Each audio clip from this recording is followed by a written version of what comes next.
we could be on a big fat bubble, and if that bubble crashes, it's a problem. The word bubble, remember the word bubble, you heard it here first. I mean, I don't want to sound rude, but I hope if it explodes, it's going to be now rather than 2 months into another administration. Because honestly, you got yourself problems. The word bubble, remember the word bubble, you heard it here first. Love him or hate him, there's one thing nobody can deny. Donald Trump knows a lot about the U.S. economy. He's part of the 1% running this country and has built a multi-billion-dollar fortune. So, is the Republican frontrunner full of hot air again? Or is this a slip of the tongue from somebody who knows more than he's willing to share with the rest of us? The answer to this question will shock even hardcore liberals. My name is Charles Hayek, and I'm a retired economics professor. Most of my life, I've studied macroeconomics and the cycles of boom and bust in the global economy. What I can promise you right now is if you give me just 10 minutes of your time, you will understand more about our economy than many Harvard graduates. In my research, I have uncovered a strange pattern that has been going on for the past 20 years. A bizarre economic cycle intimately linked to every U.S. election since then. Right now, I will show you the hard facts that led me to this conclusion in plain and simple English, so that by the end of this video, you can make your own choice and be better prepared for what's to come. But to understand how this bizarre pattern works, we need to take a short look back at 1999. When the ball drops on the year 2000, it will be a momentous event for the world and for the U.S. economy, which is closing in on its longest expansion ever. The decade has been marked by strong growth, the lowest unemployment in a generation, and yet remarkably little inflation. It seemed like a totally different America than the one we are living in today. The stock market was booming thanks to the internet companies, affectionately called the dot-coms. For many Americans, investing in the internet companies seemed like the quickest way to become rich. More and more people put their savings into the stock market, driving it higher and higher. They gambled their money on the hope that they could sell those stocks for 2 to 3 times their value. And everybody was praising the Clinton administration for creating the biggest economic growth in U.S. history. For a time, it worked. To many, it seemed like the party would never end. Even the chairman of the Federal Reserve, Alan Greenspan, said, "Technology is creating a new economy, one where the old rules no longer applied." The Fed was so confident that in February 2000, it began raising the interest rates to their highest level since 1995. At the same time, bad economic data started to come in. The previous holiday season that was supposed to bring big profits to internet-based companies was a major disappointment. And it was not just online shopping. Ordinary Americans bought less, and consumption was dropping.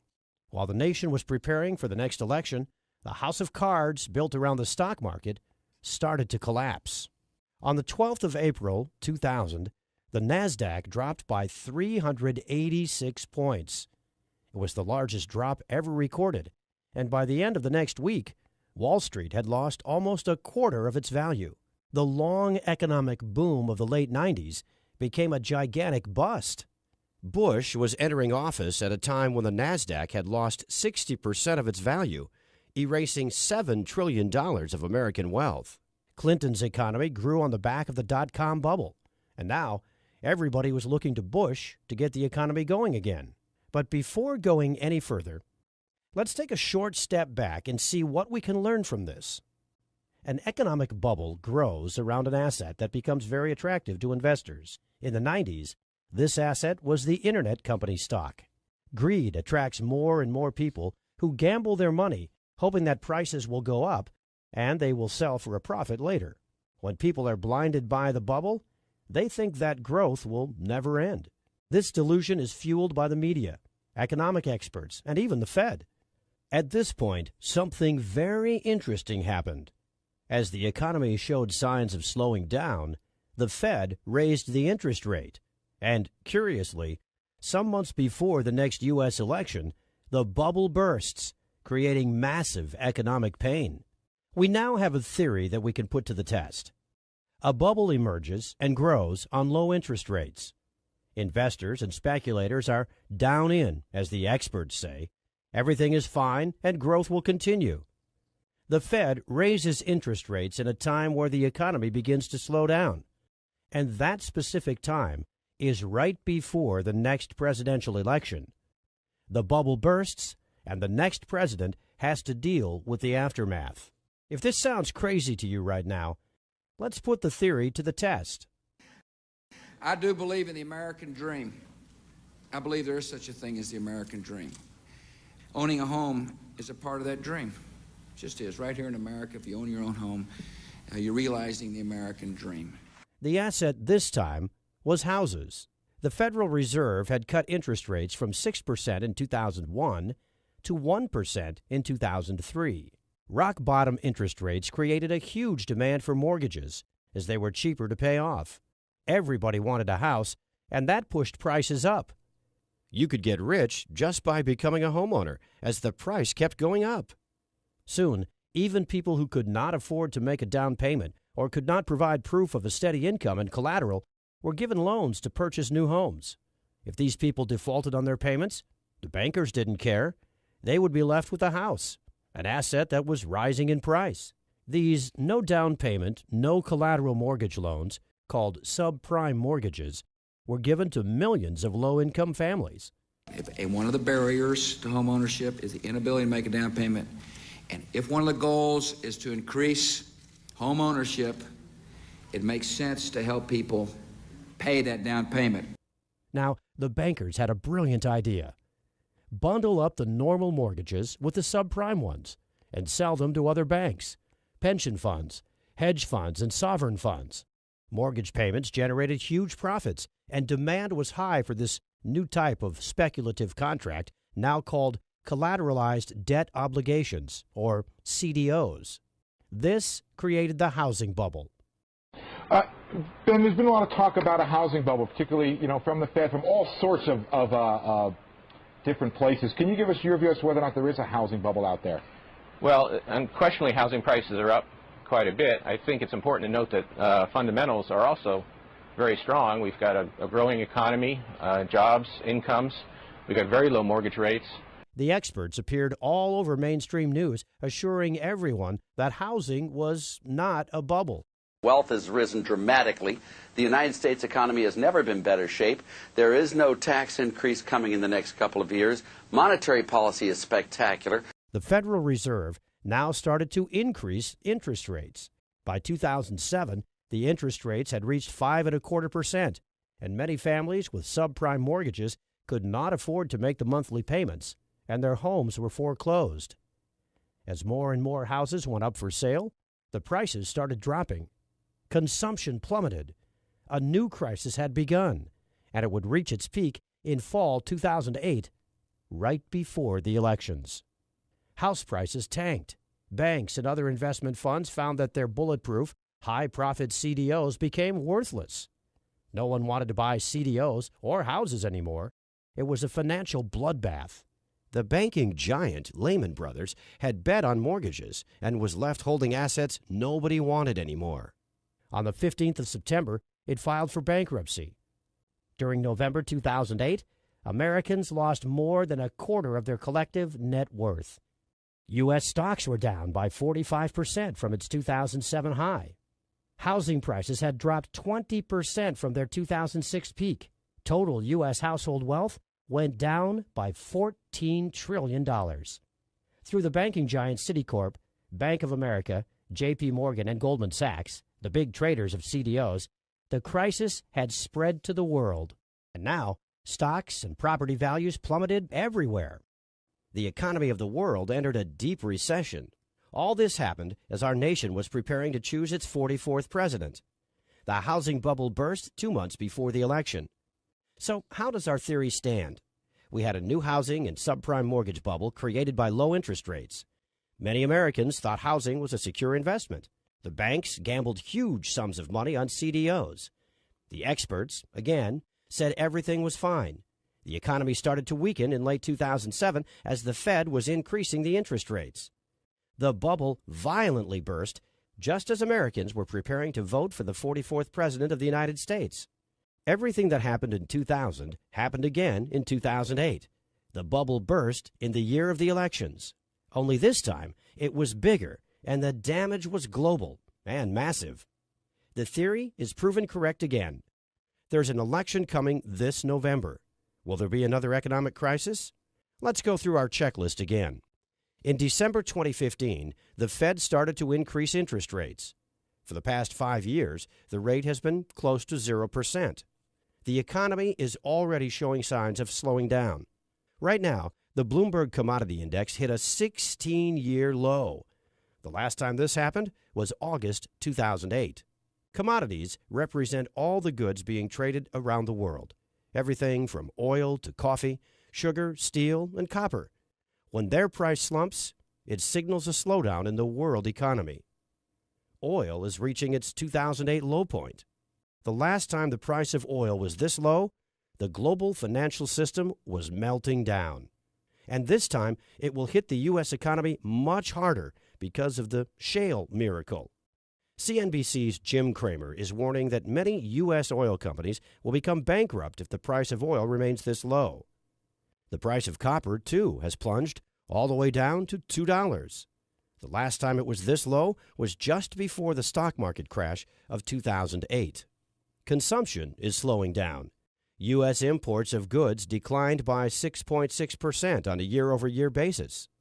U.S. exports of goods declined by 10.4% on a year-over-year basis. 2015 was the worst year for holiday spending since 2008. U.S. manufacturing is contracting at the fastest pace that we have seen since the last recession. If just one or two of these indicators were flashing red, that would be bad enough. The fact that all of them seem to be saying the exact same thing tells us that big trouble is ahead. So, what are the experts saying? What do you see right now? Actually, the economy is fundamentally strong. Housing is booming. Technology is booming. Commercial real estate's booming. In all fairness to Obama, during his administration in the last few years, jobs have been created and the jobless rate is way down. If you just kept it simple, you'd say that the United States is growing almost at kind of at trend growth, whether it's 2.5 or just under 3% growth or maybe even a little above it. Well, no, but around trend growth. Following our checklist, we have an election year, the Fed raising interest rates, an economy slowing down, experts saying everything is fine. The only thing that's missing is the bubble that Trump warned will burst before the November elections. Does he know something we don't? The word bubble, remember the word bubble. You heard it here first. I mean, I don't want to sound rude, but I hope if it explodes, it's going to be now rather than 2 months into another administration. Well, to understand exactly what a bubble is, we need to look back at the dot-com and the mortgage CDO bubbles. In both cases, people thought that they had something that would never stop growing, something too big to fail. In both cases, stocks and housing attracted huge sums of money, driving their prices way beyond the actual value. This is just like gambling. Buyers get the asset, hoping they will sell it in the future for a profit. When the bubble bursts, those who are left with the asset suffer huge losses. Right now, I must ask you to give me your full attention. The following 5 minutes will be shocking and a little bit tricky to understand. And I hope you're sitting down for this. My prediction for 2016 is that we will see a banking collapse that will make the 2008 crisis look like a Sunday afternoon picnic. This coming crash will wipe out the entire U.S. financial sector and take with it savings, deposits, retirement funds, pensions. It'll be nothing short of a financial bloodbath. How can this be possible? Well, remember how bubbles are created when something seems to grow indefinitely? The delusion is that something is too big to fail. But the bigger the bubble becomes, the faster it fails. Right now, people think big banks can't fail because of their size and importance in the world economy. It is as blatant as their name suggests. How did we get here? On September 18, 2008, Hank Paulson, the U.S. Secretary of the Treasury, told members of Congress that $5.5 trillion in wealth would disappear by 2 p.m. that day unless the government took immediate action. What took place next was undoubtedly the biggest blackmail in history. The threat, keep the big banks alive, or else the economy implodes and depositors lose their money.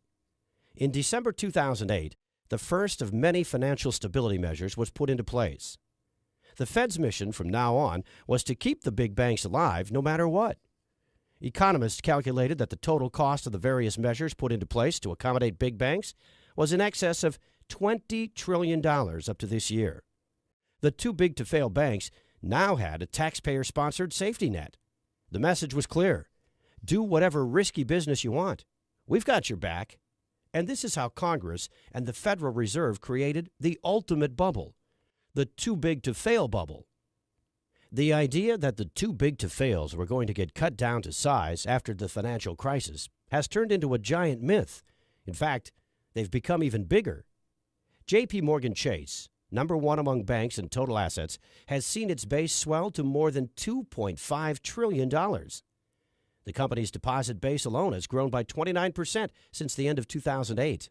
The so-called Big Four institutions, J.P. Morgan, Bank of America, Citigroup, and Wells Fargo, continue to distance themselves from the pack, with some $8.2 trillion in total assets. That's 154% more than the rest of the top 50 banks combined. Unfortunately, the old saying, the bigger they are, the harder they fall, will prove correct. And when they collapse, the result will be nothing short of catastrophic for the world economy. But for a bubble to inflate, you also need an asset on which speculation, or rather gambling, has become so rampant and so over the top that a disaster is just waiting to happen. Let me introduce you to the world's biggest and most dangerous casino. It's called the derivatives market. And right now, the total net worth of all outstanding derivatives contracts is a staggering $552.9 trillion, according to the Bank for International Settlements. $552.9 trillion. Let that number sink in for a moment. Total U.S. debt right now stands close to $19 trillion, and most Americans find that shocking. But very few have any idea of how big this financial market is. The entire economy of the world, in real goods and services, is evaluated at around $78 trillion annually. The derivative market is 7 times the value of every good and every service provided around the world in an entire year. At first, I thought this number was too big to be real. But the Office of the Comptroller of the Currency, independent bureau of the U.S. Department of the Treasury, confirms it. Make no mistake, you are looking at the biggest bubble in the history of mankind, something 7 times greater than the entire economy of the world. So what exactly is a derivative? A derivative is a speculative contract, a bet placed on stocks, mortgages, interest rates, the price of commodities like gold, silver, coffee, oil, or the possibility of a company or even a nation to default. Basically, right now, there is nothing of economic worth that does not have some sort of derivative attached to it. All derivatives are bets. This is not a metaphor, an analogy, or a generalization. The players on the derivative market gamble trillions on the future price of the asset to which the derivative is attached. These are the speculative contracts that will eventually pop the current gigantic bubble. Warren Buffett once referred to derivatives as financial weapons of mass destruction, and he was proven right. The CDOs that led to the crash of 2008 were derivatives, as they drew their value from interest payments on mortgages and housing prices. They were traded on this market just like all the other derivatives, and they were just a tiny part of the market. In 2008, there were about $500 billion worth of CDOs. That was only a very tiny fraction of the derivatives market, yet it was enough to almost collapse the economy of the world. Remember how I said that this is the world's largest casino? In a nutshell, the derivatives market, or more correctly put, the derivatives casino, is where big banks and other financial institutions place their bets on every aspect of the world economy. Yet with these bets, everybody loses. So how did this bubble inflate to more than $550 trillion? Sajak controls the derivative department of one of the too-big-to-fail banks. He knows that the riskier the bet, the higher the profit he gets, and the bigger his bonus. And he thinks, just like everyone else, that if he loses, the Federal Reserve will bail him out just like in 2008. What do you think Jack would do? How much do you think Jack would bet on derivatives? Well, the Office of the Comptroller of the Currency has the exact numbers. Citigroup, total assets more than $1.8 trillion. Total exposure to derivatives, more than $53 trillion. JP Morgan Chase, total assets about $2.4 trillion. Total exposure to derivatives, more than $51 trillion. Goldman Sachs, total assets less than $1 trillion. Total exposure to derivatives, more than $51 trillion. Bank of America, total assets a little bit more than $2.1 trillion. Total exposure to derivatives, more than $45 trillion. Morgan Stanley, total assets less than $1 trillion. Total exposure to derivatives, more than $31 trillion. Overall, the biggest U.S. banks collectively have more than $247 trillion of exposure to derivatives contracts. This is an amount of money that is more than 13 times the size of the U.S. national debt. And it's a ticking time bomb that could set off financial Armageddon at any moment. This is gambling on the future of the world economy on an unprecedented scale. And just like every other bubble before it, the too-big-to-fail derivatives bubble will burst. The bubble to end all bubbles because of its sheer size. It's inflated to a size far greater than the dot-com bubble and the mortgage CDO bubble combined. This is the final piece of the puzzle. The Fed interest rate hike, the experts claiming everything is okay, the real economy slowing down, and the bubble that is inflated to an unsustainable size. If history repeats itself, 2016 will be the year big banks come crashing down, and the Fed and our government are totally powerless to stop them. Their safety net is made out of straws.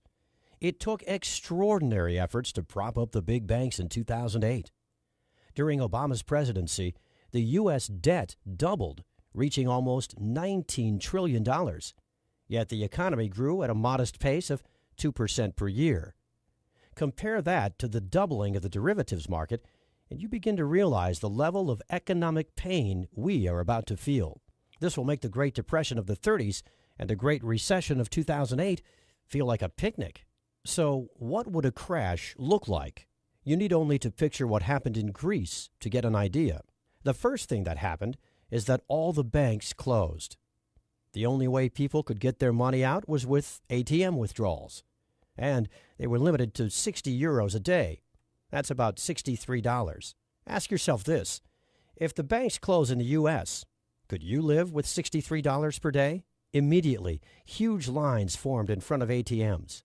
People waited in the scorching heat for hours to get a tiny fraction of their savings and deposits out. 17% of the Greek population is currently unable to meet their daily needs for food. Approximately 30% are living below the poverty line. The official unemployment rate is 27%, 52% of under 25s. In Athens, Greece's capital, one of these is 53-year-old Athenian Vasilis Dimopoulos, who used to earn up to 3,000 euros per month until his employer folded in 2008. I sold my home in 2007, though the small profit I made is now gone. I was on the streets for 6 months, he said. Now, Dimopoulos lives in a Red Cross hostel selling Athens street paper, Shadia. Dionysia Michalidou, retiree. I have no insurance. I have no pension. I have nothing. Since the crisis, suicides have increased by roughly 50%. Emmy Christoulis, daughter of suicide victim. If one Greek was to take up a Kalashnikov, I would be the second. I find no other solution than that of a dignified exit before I begin searching through the garbage for my food. I believe that one day, because the younger generation has no future, they will take up arms and hang the traitors of the nation. Keep in mind that Greece received bailouts in 2015, and yet this is the situation there. Who will be able to bail out the world's largest economy? No one. The crisis brought by the collapse of the too-big-to-fail banks will be global, and it will dwarf anything the world has ever seen. Personally, I expect that everything that happened in Greece will happen in the U.S. but on a much greater scale. And the impacts will be far worse. I have studied economics for the past 35 years. I have seen it go through good times, and I have studied the bad ones. I went through the numbers over and over again, thinking this is not real, thinking I had made a mistake somewhere. But many other economic experts say the same thing. The same experts who warned us about the crisis coming in 2008 are all sounding the alarm bells. Peter Schiff, Gerald Celente, Mark Faber, and many others are predicting a disaster for 2016. To be completely honest with you, I'm afraid for my future and the future of my family. I knew I had to do something to prepare for the worst economic crisis in our lifetime. But where to start and what to do? While doing my research for this presentation, I discovered what Americans did during the last 3 financial meltdowns, which strategies worked, and which condemned hundreds of thousands to poverty. If this presentation made any sense to you, if you have begun to understand the economic gun that's pointed at the head of every U.S. citizen, then you need to take the following information very seriously. The first aim of this project was to warn people, just like you, of the imminent danger looming over our country. The second aim of this project is sharing my research on the last 3 financial meltdowns with as many people as possible. Let me tell you right off the bat, there are 2 mistakes 89% of Americans make right now that during the crash will cost them their wealth, their retirement funds, their deposits, and their savings. And there are 2 very simple solutions that require just 5 minutes to put into place in order to avoid financial ruin. But before sharing this with you, I must ask for your help. Here's why. I've gathered all my research on economic collapses that have happened around the world and created a blueprint designed to help Americans to survive and thrive during the coming big bank derivatives. I called my work Surviving the Final Bubble, and I've managed to deliver it to over 1,000 families through the Internet. And I did it without charging them a single cent. Unfortunately, keeping the website up and running and sending the message across is not cheap.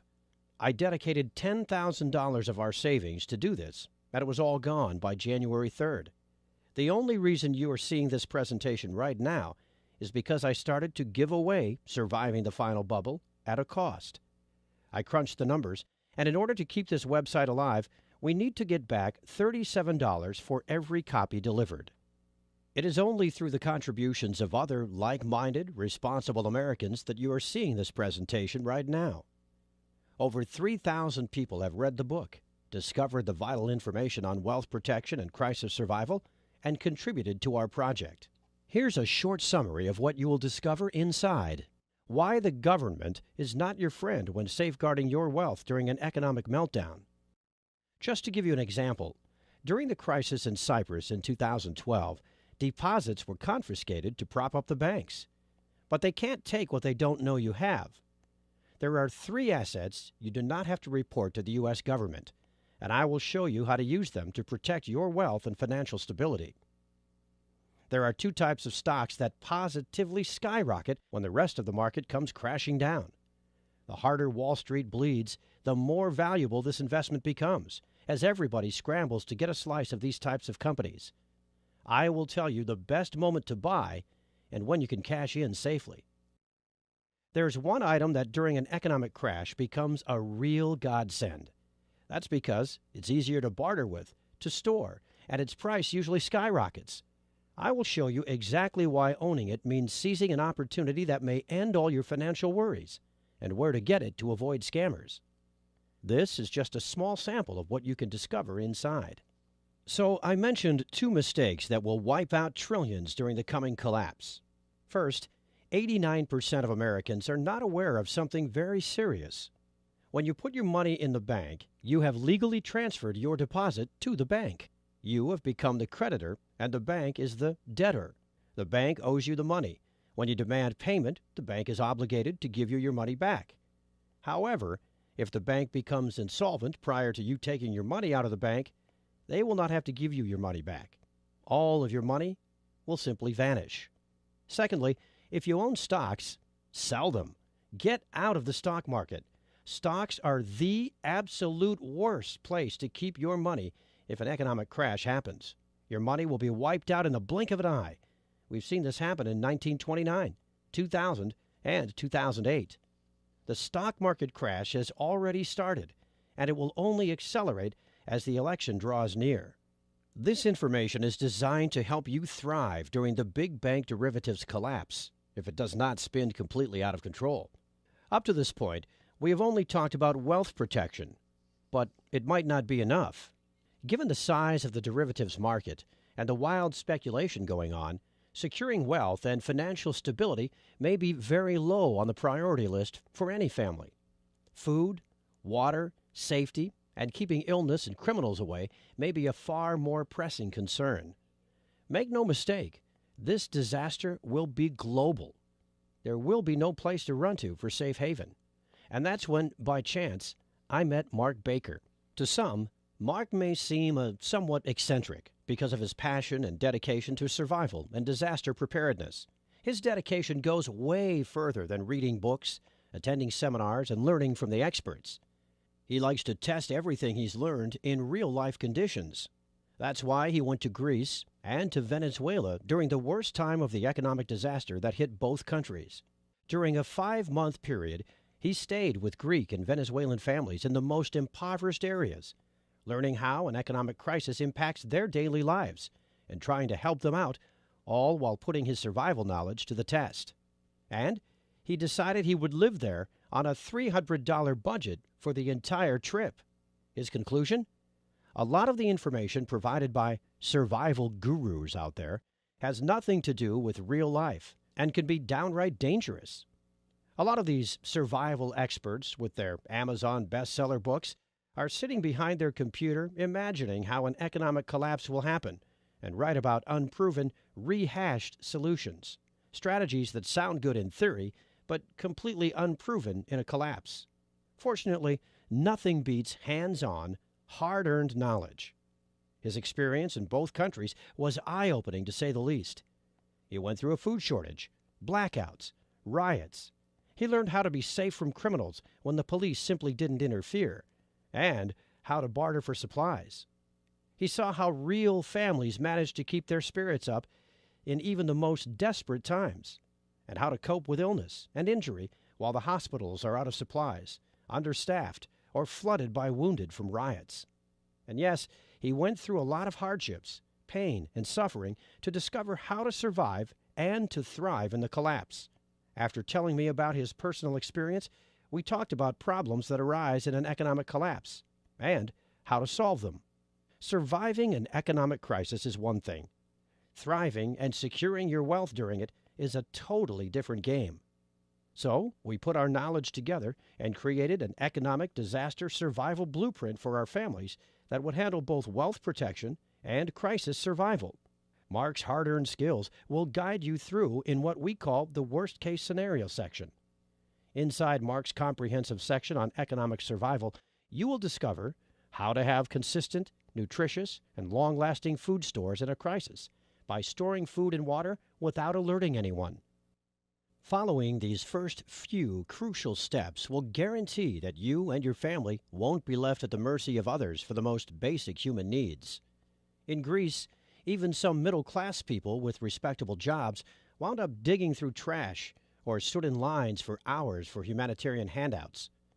You want to do everything in your power to avoid that, and we will show you how. 12 skills vital during the coming collapse. All of these essential skills were selected by Mark based on his experience in Greece. When the services we've come to rely on are no longer available, and when having cash becomes just paper, you want to have something valuable to trade other than your supplies. You will be safer knowing you always have valuable knowledge to offer in exchange for whatever you might need. Unfortunately, because of their stature and frailness, children and senior citizens are the weakest links in disastrous situations like these. But that doesn't have to be the case anymore, because we will show you a couple of essential tips to ensure their safety and well-being at all times. You will discover the secrets on how to build strong links within the community and how to become its leader. There's always safety and conform in numbers, and you will find out how to build a cohesive group and how to manage dangerous situations. This is just a brief glimpse on our comprehensive guide to surviving and thriving during the coming financial meltdown. Here's my promise to you. Should this worst-case scenario happen, if you follow the information inside, you'll never have to beg, borrow, or steal just to feed your family or clothe your children, or to not have to live in unsanitary conditions during any crisis. But that's not all you're getting when you choose to contribute to our project, because you will also receive 2 bonuses that complement surviving the final bubble in every way. The first one is called Survival Mindset. During a crisis, many have lost their lives because they succumbed to emotional stress first. This guide is dedicated to showing you all the secrets to overcoming the powerful emotions that can overcome even the most seasoned survivalist during a disaster. In Chapter 1, you will discover the simple blueprint to coping with the emotional stress that can ruin even the most carefully put together survival plan. You will learn the simple remedies for the most crippling emotional states: isolation, anxiety and hopelessness, and many others.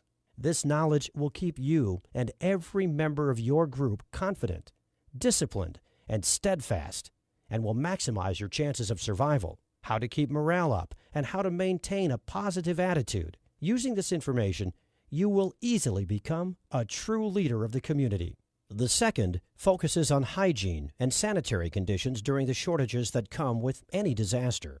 Secrets to Sanitization After SHTF is designed to show you how to be safe from disease by using survival techniques to dispose of potentially harmful waste and garbage, how to efficiently use limited hygiene supplies to maximize their effectiveness.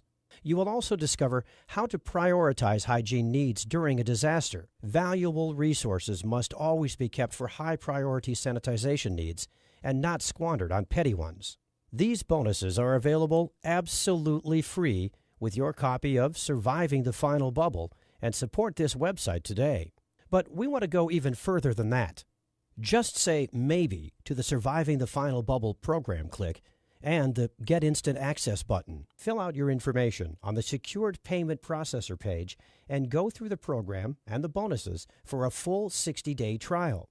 And if you have any reason for being unhappy with your investment, you will get a refund in as little as 48 hours, no questions asked. It's as simple as that, and you risk nothing. It will be hard to find a better proposition than this. Frankly, the way things are going, I would be surprised if the first major shocks to the economic system don't happen by the end of your trial period. When the unthinkable happens, roles in society are reversed. Being able to read fancy spreadsheets might be useful today, but in a crashing society, it will put you at the bottom of the food chain. Adaptability, strength, and the knowledge you are about to receive are the only things that will get you and your family through. It's time for you to make a choice. It may be the most important one you will ever make. There are 3 possible paths ahead of you. Path 1, you don't do anything. You go on with your daily life and pray for a miracle, or that any of the data presented above is fake or misinterpreted. You can trust Obama, Janet Yellen, Ben Bernanke when they all say everything is fine. But that's exactly what all the talking heads on TV and all the politicians said back in 2008. But this time, you know it's different. The bubble is much, much bigger, and the Fed is out of ammo. They have printed too much money already, and they have kept interest rates low for too long. There is no way out. No one to bail out the too-big-to-fail banks or the government.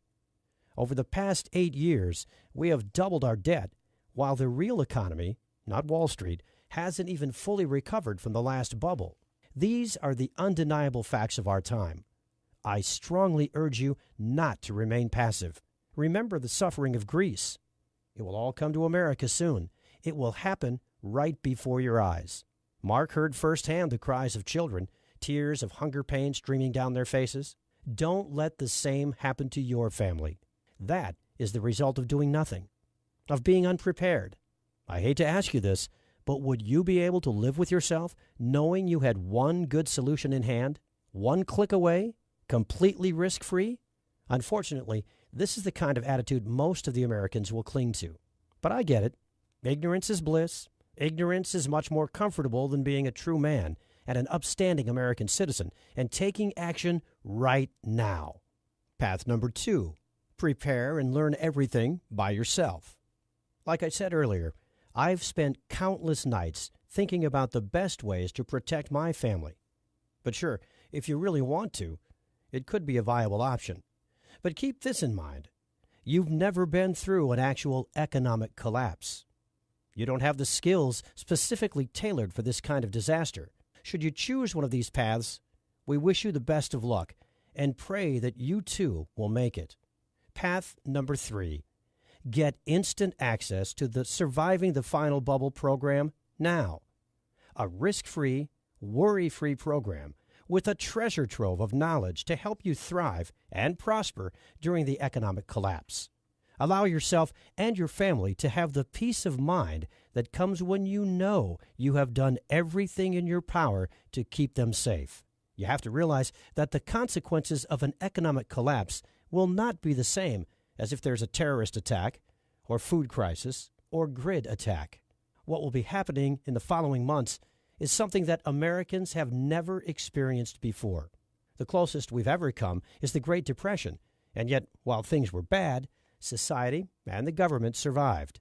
And with no middle class to fund anything, with no jobs, no economy, and a government that is already tens of trillions of dollars in debt, you and your family will be completely on your own. Unless, that is, you have the ease to take the actionable steps included in the program, in which case you can have an entire proven survival plan in place in less than 14 days from now without spending more than $100 in expenses. You can be one of the smart Americans who understands something amazing when they see it, who goes through the program.